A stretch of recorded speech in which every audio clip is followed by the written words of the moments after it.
अस्सलाम वालेकुम। तो कैसे हैं आप सब। My name is Sharjeel Afzal और आज हम पढ़ेंगे computer science class 9th chapter number 1 problem solving. Basically जो हमारा पहला चैप्टर है प्रॉब्लम सॉल्विंग, ये प्रॉब्लम से रिलेटेड है।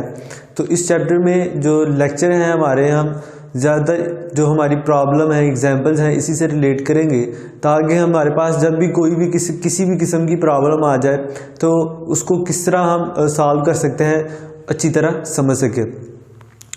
आपको पता हो कि जो हमारे प्रीवियस लेक्चर्स है उसमें भी हमने एग्जांपल्स और प्रॉब्लम पे ज़्यादा फोकस किया था। जो हमारा लास्ट लेक्चर है उसमें हमने एल्गोरिदम को डिज़ाइन किया। आज का जो हमारा लेक्चर है वो भी उसी से रिलेटेड है कि एल्गोरिदम की एग्जांपल्स या उसकी जो प्रॉब्लम है उसको किस तरह सॉल्व कर सकते हैं, और जो हमने उसके नोटेशन जो कीवर्ड्स देखे थे उनको किस तरह इस्तेमाल कर सकते हैं। और बेसिकली लास्ट लेक्चर में हमने फ्लो चार्ट को भी टच किया था। आज भी हम उससे रिलेट जो भी चीज़ कॉमन आएंगी उसको दोबारा से देखेंगे ताकि हमारा जो फ्लो चार्ट और एल्गोरिदम में जो फ़र्क है और दोनों को दोबारा रिवाइज भी हो जाएगा। तो चलते हैं अपने टॉपिक की तरफ। एल्गोरिदम, लास्ट लेक्चर में भी हमने एल्गोरिदम की डेफिनेशन को स्टडी किया था। आज फिर हम देखते हैं कि एल्गोरिदम क्या है। It is a set of steps to solve a problem. जब हमारे पास प्रॉब्लम है उसके जो स्टेप लिखे जाते हैं बेसिकली हम उसे क्या कहते हैं, एल्गोरिदम। ठीक है। उसके बाद है हमारे पास it is written in a natural language, और ये जो आपकी लैंग्वेज है कोई भी है, इंग्लिश, उसमें भी आप लिख सकते हैं। अगर आपको याद हो जो हमने लास्ट लेक्चर में हमने अपनी ली थी प्रॉब्लम, उसमें हमने इंग्लिश में ही इसको राइट डाउन किया था। अब देखते हैं कि एग्जांपल्स ऑफ एल्गोरिदम। आज का जो हमारा मेन लेक्चर है एग्जांपल्स ऑफ एल्गोरिदम से ही रिलेटेड है। इसमें हम एग्जांपल नंबर 1 को देखते हैं। Problem 1, to find acceleration. तो बेसिकली हमने फाइंड आउट क्या करना है, एक्सीलरेशन को ही हमने फाइंड करना है of a moving object with given mass and applied force.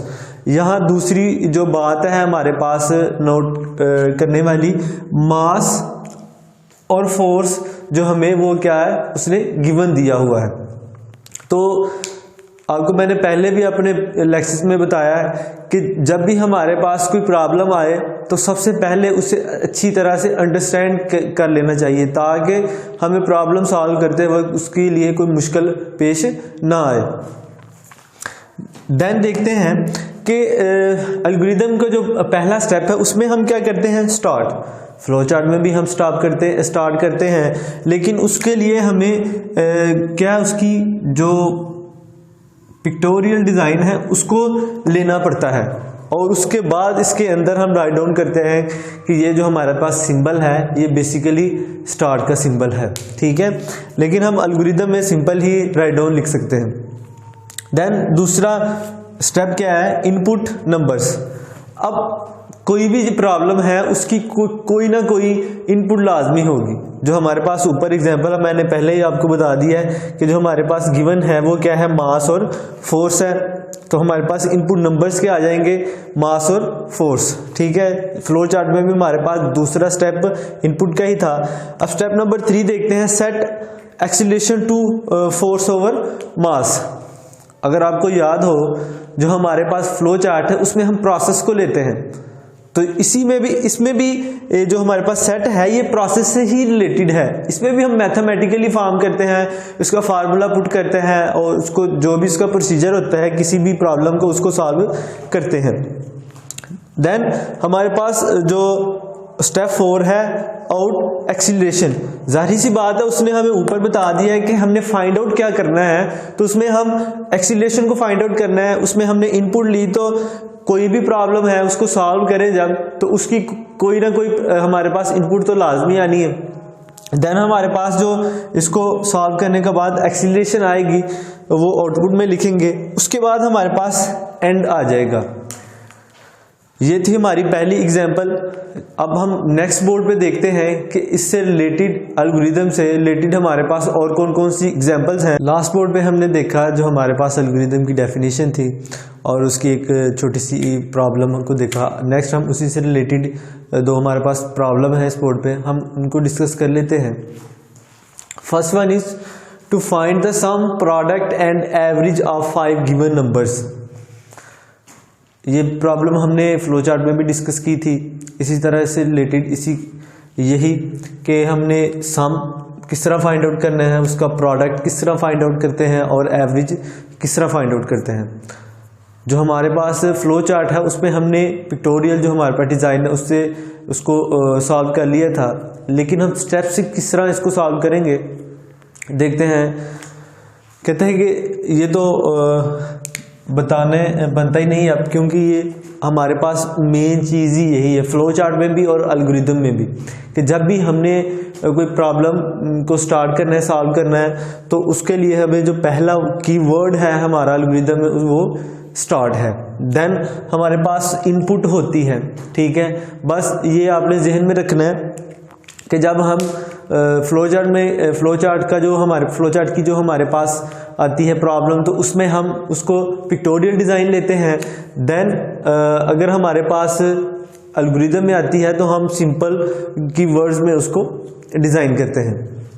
दूसरे नंबर पे हमारे पास आ जाता है इनपुट हमारे पास ऊपर उन्होंने 5 गिवन नंबर्स दिए हुए हैं। प्रॉब्लम बेसिकली हमें खुद बोल रही होती है, बता रही होती है कि मेरे पास ये चीज़ गिवन है और ये जो चीज़ है ये आपने फाइंड आउट करनी है। तो मैंने बताया था कि किस तरह एक प्रॉब्लम को अंडरस्टैंड कर सकते हैं। अगर आपको नहीं याद तो लास्ट वाले जो हमारे लेक्चर्स हैं उनमें आप देख सकते हैं। हमारे पास 5 गिवन नंबर्स हैं, वो गिवन नंबर्स हमारे पास क्या आ जाती है, इनपुट आ जाती है। उन 5 गिवन नंबर्स को हमने इनपुट के तौर पे लिख लिया। देन हमारे पास जो थर्ड स्टेप है, अगर फ्लो चार्ट को देखें तो उसमें हम जो प्रोसेस करते हैं इसमें हम सेट का कीवर्ड इस्तेमाल करते हैं।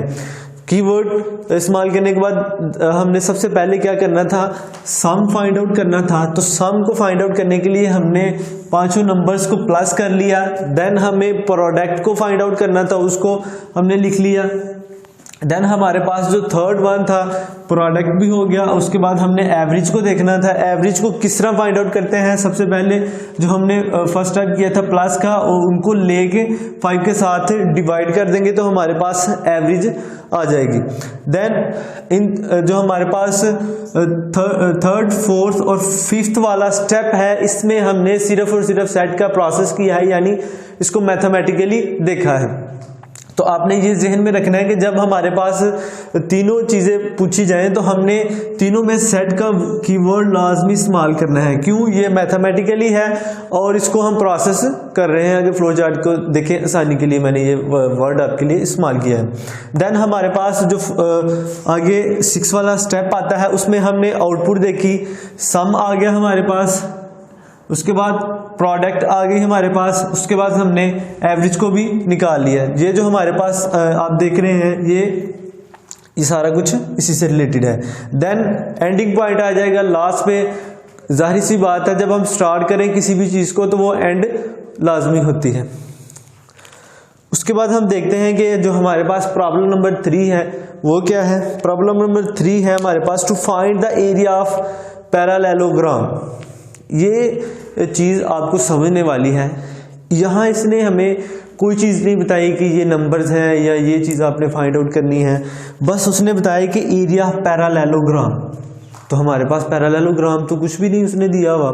तो आप मैथ करते हैं, आपको ये इल्म होना चाहिए कि पैरेललोग्राम में हम बेस और हाइट को जो लेते हैं, किसको लेते हैं, बेस और हाइट को। तो हमारे पास स्टेप 1 स्टार्ट आ जाएगा और गिवन इनपुट क्या है हमारे पास, बेस और हाइट। ठीक है, देन इसको सेट करेंगे। सेट में हमारे पास एरिया किसके इक्वल आता है, एरिया का जो एरिया हमने फाइंड आउट करना है, एरिया बराबर है बेस मल्टीप्लाई बाय हाइट। तो इन दोनों को मल्टीप्लाई कर रहे हैं तो देन हमारे पास आउटपुट आती है एरिया वो क्या आ सकता है, यहाँ लिख लें 2 4 कर लें, कोई भी, ये हम लेट कर रहे हैं और ये आ जाएगा 8। तो ये 8 ही हमारा आंसर। तो देन हमारे पास 5th वाला स्टेप क्या आ जाएगा, एंडिंग पॉइंट आ जाएगा। तो स्टूडेंट्स ये जो हमारे पास 3 एग्जांपल्स, ये लास्ट वाले लेक्चर में 1 4 ये हमारे पास सिंपल एग्जांपल्स थी, ये प्रॉब्लम थी एल्गोरिदम को डिज़ाइन करने के लिए। अब जो हम नेक्स्ट बोर्ड पे देखेंगे, जो हमारे पास एग्जांपल्स हैं वो कॉम्प्लेक्स एग्जांपल्स हैं, और उसमें हम किस तरह उन कॉम्प्लेक्स एग्जांपल्स को सॉल्व करते हैं, तो उसके लिए हमें नेक्स्ट बोर्ड पे जाना पड़ेगा। अब जो हमारे पास एग्जाम्पल है इसको देखते हैं। इस एग्जाम्पल में हमसे बेसिकली वो किस चीज़ की डिमांड कर रहा है कि अगर आपको याद हो, हम जो हमारा फ्लो चार्ट था उसमें हम डिसीजन मेकिंग करते थे, ठीक है, उसके लिए सिंबल इस्तेमाल होता था। इसमें हम जो हमारे पास प्रॉब्लम नंबर 4 है, इसमें भी हम जो है ना उसी का काम करेंगे, मगर उसको इस्तेमाल करने के लिए हमें इफ़ एल्स का इस्तेमाल करना पड़ता है। कि यानी प्रॉब्लम को देखते हैं ताकि आपको अंडरस्टैंड हो जाए। To assign grade to a subject based on the achieved marks, कहता है कि सब्जेक्ट वाइज स्टूडेंट्स के ग्रेड आपने जो है ना उसको लिखना है जो उसने हासिल किए हैं। उनको किस तरह लिखते हैं, उसके परसेंटेज किस तरह निकालते हैं, और जो हमारा डिसीजन मेकिंग है उसमें एल्गोरिदम में, उसके लिए हमारे पास जो कीवर्ड है वो कौन सा इस्तेमाल होता है। अगर आपको लास्ट लेक्चर याद हो, जब हम इसके कीवर्ड्स और नोटेशन को समझ रहे थे, उसमें हमने इफ एल्स का इस्तेमाल देखा था, वो किस तरह करते हैं। तो उसको आज प्रैक्टिकली करके देखते हैं कि क्या वाकई इस तरह हम करें तो हमारे पास डिसीजन मेकिंग का काम हो सकता है। स्टेप 1 हमारे पास स्टार्ट है, देन हमारे पास इनपुट नंबर क्या है, obtained marks and total marks. तो आपको ऑब्टेन्ड मार्क्स और जो आपके टोटल मार्क्स हैं उनका पता होना लाजमी है, फिर ही आप जाके अपनी परसेंटेज निकाल सकते हैं। और परसेंटेज किस तरह निकालते हैं और जो आपके ग्रेड है उसको किस तरह हम फाइंड आउट करते हैं, नेक्स्ट देखते हैं स्टेप्स में। स्टेप नंबर 3 है हमारे पास, मैंने पहले भी आपको बताया है कि जो हमारे पास सेट है वो बेसिकली हम उसमें मैथमेटिकली करते हैं। वो मैथमेटिकली किस तरह करते हैं, उसका फार्मूला लगाते हैं, ठीक है। फार्मूला परसेंटेज अब किस तरह फाइंड आउट करते हैं, अगर आपको ये दिखाई दे रहा हो परसेंटेज, ऑब्टेन्ड मार्क्स जो आपने टोटल मार्क्स से हासिल किए हैं उन्हें हम ऑब्टेन्ड मार्क्स कहते हैं। नीचे हम टोटल मार्क्स लिखते हैं और 100 के साथ मल्टीप्लाई करते हैं। देन हमारे पास जो वैल्यू आती है वो हमारे पास परसेंटेज कहलाती है। नेक्स्ट देखते हैं स्टेप नंबर 4 में कि जो हमारे पास इफ एल्स का फार्मूला है हम वो किस तरह उसको लगाते हैं, और उसको लगाने के बाद जो हमारे पास ग्रेड है उसको किस तरह हम सेट करते हैं। तो जो हमारे पास ग्रेड है उनको हमने बेसिकली खुद ही डिज़ाइन करना है। क्यों, इसमें हम जो फार्मूला लगा रहे हैं डिसीजन मेकिंग के लगा रहे हैं, और ये हमने खुद ही कहना है कि अगर 70 प्लस आता है या 60 प्लस आता है तो हमारे पास ये वाला ग्रेड आए। अगर कहता है कि हमारे पास जो परसेंटेज है 80 प्लस आती है तो हमारे पास जो ग्रेड है वो A प्लस आना चाहिए। अगर वो 70 प्लस आती है तो A आएगा, 60 प्लस आती है तो B आएगा, 50 आती है तो C आएगा, देन 40 आती है तो D आएगा, 33 आती है तो E आएगा। अगर 33 नहीं आता तो देन हमारे पास F आएगा, यानी फेल। 33 से नीचे वाले जो स्टूडेंट्स होते हैं उनको पता ही होगा वो क्या आता है, उनका फेल आता है, F सिंबल्स आता है। ये है, कोई भी बोर्ड है वो इसी तरह आपके जो बोर्ड के एग्जाम्स हैं उनको जो रिजल्ट आता है इस तरह डिज़ाइन करता है, ठीक है। ये जाहिर सी बात है, हज़ारों स्टूडेंट्स हर दफ़ा पेपर्स देते हैं तो ये उनके लिए एक प्रॉब्लम होती है। तो वो एल्गोरिदम और फ्लो चार्ट का ही दोनों में से किसी का एक इस्तेमाल करके या दोनों का इस्तेमाल करके हम जो सलूशन है वो लेते हैं। जो कंप्यूटर्स जानते हैं उनको ये पता होगा कि एक्सेल में किस तरह हम इफ एल्स का इस्तेमाल करते हैं और इफ का फार्मूला लगाते हैं, जिससे हम 1 क्लिक से ही सारे बच्चों का जो वो रिजल्ट कार्ड बना लेते हैं। अच्छा, देन हमारे पास जो लास्ट, आई होप ये जो हमारे पास एग्जाम्पल थी, ये प्रॉब्लम थी, इसकी आपको समझ आ गई होगी। इसी एग्जाम्पल से रिलेटेड, इसी प्रॉब्लम से रिलेटेड मैं आपको एक छोटा सा टास्क देता हूँ, आपने उसको लाजमी करना है ताकि आपको ये चीज़ पक्की हो जाए, याद हो जाए कि जब हमारे पास इस तरह की प्रॉब्लम आएगी तो हम उसको किस तरह फाइंड आउट करते हैं, उसका सोल्यूशन किस तरह फाइंड आउट करते हैं। आपने खुद के जो मार्क्स हैं कोई भी लेट कर लेने हैं, क्योंकि पेपर अब नज़दीक है तो हर बच्चे को पता होगा कि हाँ इस सब्जेक्ट में मैं इतने नंबर ले सकता हूँ, तो कैलकुलेटर पास रख लेना है। आपको मैंने बता दिया कि फार्मूला किस तरह लगाते हैं। आपने सब्जेक्ट के नेम लिखने हैं, सब्जेक्ट लिख लेना है, उसके टोटल मार्क्स, ऑब्टेन्ड मार्क्स, पास और ग्रेड लिख लेना है। देन आपने जो फार्मूले को इस्तेमाल करके अपनी जो है ना परसेंटेज निकाल लेनी है। अगर आपकी परसेंटेज आपके ख्याल से थोड़ी आती है तो इसका मतलब है आपको मेहनत की और ज़रूरत है, और उस मेहनत को जारी रखने के लिए आपको लेक्चर्स लेना पड़ेंगे। ठीक है, लेक्चर्स को ध्यान से देखें और भरपूर तरीके से मेहनत करें ताकि आप बोर्ड के जो आपकी एग्ज़ाम है उसके लिए प्रिपेयर हो सकें। सो आई होप जो आज का हमारा लेक्चर था इसकी आपको समझ आ गई होगी। बहुत सारा अपना ख्याल रखिएगा। नेक्स्ट लेक्चर के साथ मिलते हैं, तब तक के लिए अल्लाह हाफिज़।